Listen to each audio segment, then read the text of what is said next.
180 orang di Yaman sudah tes DNA dan hasilnya haplogrupnya G.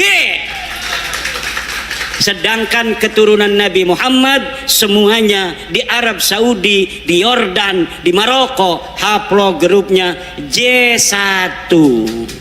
Sedangkan keluarga Habib Rizik, keluarga Habib Bahar, keluarga Habib Taufik Segaf, keluarga Habib Lutfi bin Yahya, semuanya sudah tes DNA dan bukan keturunan baginda Nabi besar Muhammad sallallahu alaihi wasallam.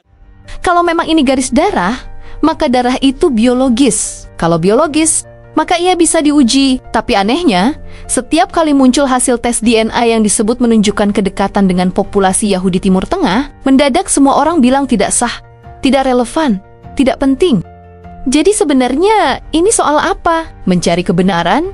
Atau mempertahankan kehormatan yang takut disentuh data? Karena kalau klaimnya suci dan lurus tanpa cacat selama lebih dari 1000 tahun, maka sedikit saja hasil yang berbeda memang bisa mengguncang fondasi cerita yang sudah lama dibangun.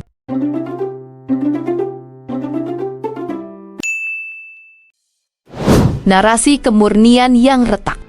Beberapa hasil tes DNA komersial habaib yang beredar menunjukkan kemiripan dengan populasi Yahudi Timur Tengah. Melalui basis data yang dilakukan oleh perusahaan Family Tree DNA, ini bukan membaca agama. Ini membaca kecocokan pola kromosom Y dengan populasi tertentu. Kalau hasilnya mengarah ke populasi yang dalam sejarah dikenal sebagai komunitas Yahudi, maka secara ilmiah itu berarti ada kedekatan genetik, dan itu data statistik, bukan opini politik.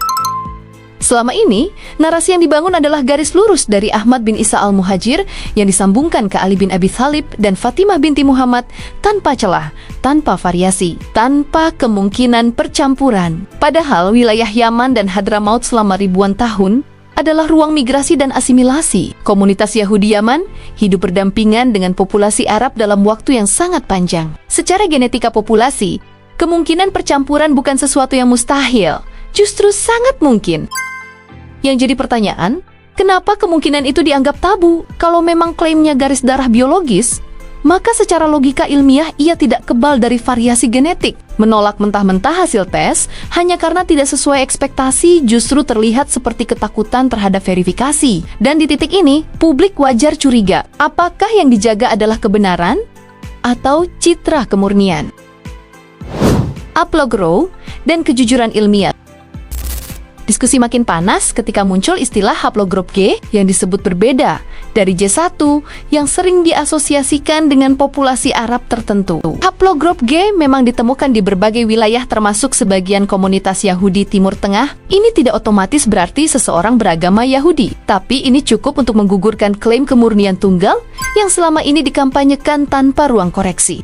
Kalau status sosial, kehormatan, bahkan pengaruh publik dibangun di atas klaim darah murni, maka klaim itu harus siap diuji secara ilmiah. Kalau hasilnya menunjukkan kemungkinan arah genetik yang berbeda dari narasi resmi, maka respons yang jujur adalah penelitian terbuka dan transparan, bukan menutup diskusi, karena semakin keras penolakan tanpa data tandingan, semakin terlihat bahwa yang dipertahankan bukan fakta, melainkan mitos sosial yang terlalu lama dianggap tidak boleh disentuh. Antara syariat dan biologi. Seringkali argumen yang dipakai untuk menolak tes DNA adalah alasan syariat. Disebut bahwa nasab ditentukan oleh pernikahan sah dan pengakuan ayah, bukan laboratorium. Secara fikih keluarga, itu memang benar. Tapi persoalannya berbeda ketika klaim yang dibangun bukan sekadar sah tidaknya anak, melainkan klaim garis darah biologis yang dikatakan lurus dan tidak terputus selama lebih dari 1000 tahun. Ketika yang diklaim adalah darah, maka ia masuk wilayah biologi. Tidak bisa tiba-tiba berubah menjadi murni administratif ketika hasil biologinya dipertanyakan. Di sini, terlihat ada inkonsistensi. Saat status sosial dibangun atas nama darah, darah dianggap sakral. Tapi saat darah diuji, mendadak yang dipakai adalah argumen administratif. Kita harus jujur. Syariat tidak pernah melarang ilmu genetika.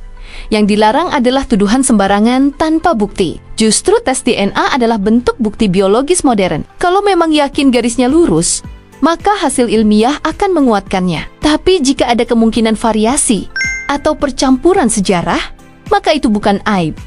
Yang menjadi masalah justru ketika sains dianggap ancaman, bukan alat klarifikasi. Karena sikap anti-verifikasi selalu terlihat seperti ketakutan terhadap sesuatu yang mungkin terbuka. Otoritas yang berdiri di atas darah. Kita tidak bisa pura-pura bahwa isu ini hanya soal akademik. Dalam realitas sosial, status keturunan tertentu sering membawa pengaruh moral, simbolik, bahkan posisi strategis di masyarakat. Gelar nasab bisa membuka pintu kepercayaan publik lebih cepat daripada rekam jejak personal. Ketika kehormatan sosial ditopang oleh klaim darah, maka darah itu menjadi fondasi otoritas. Dan setiap fondasi berhak diuji kekuatannya. Kalau fondasinya kokoh, ia tidak akan runtuh hanya karena satu penelitian genetika. Yang membuat isu ini terus panas justru karena ada kesan bahwa pertanyaan saja sudah dianggap penghinaan. Padahal, kritik bukan kebencian. Menguji klaim bukan berarti merendahkan etnis manapun. Justru dengan keterbukaan, semua pihak bisa berdiri lebih kuat. Tapi jika setiap diskusi ditutup dengan kemarahan atau pelabelan, publik akan semakin bertanya. Dan pertanyaan yang ditekan biasanya tidak hilang, ia hanya menunggu waktu untuk muncul dengan lebih keras.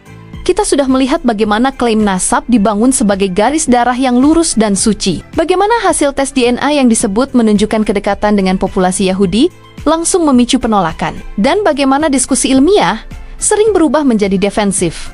Padahal kalau memang yang diperjuangkan adalah kebenaran, maka kebenaran tidak akan takut pada verifikasi. Data boleh diuji, metodologi boleh diperdebatkan, penelitian boleh diulang. Itu sehat.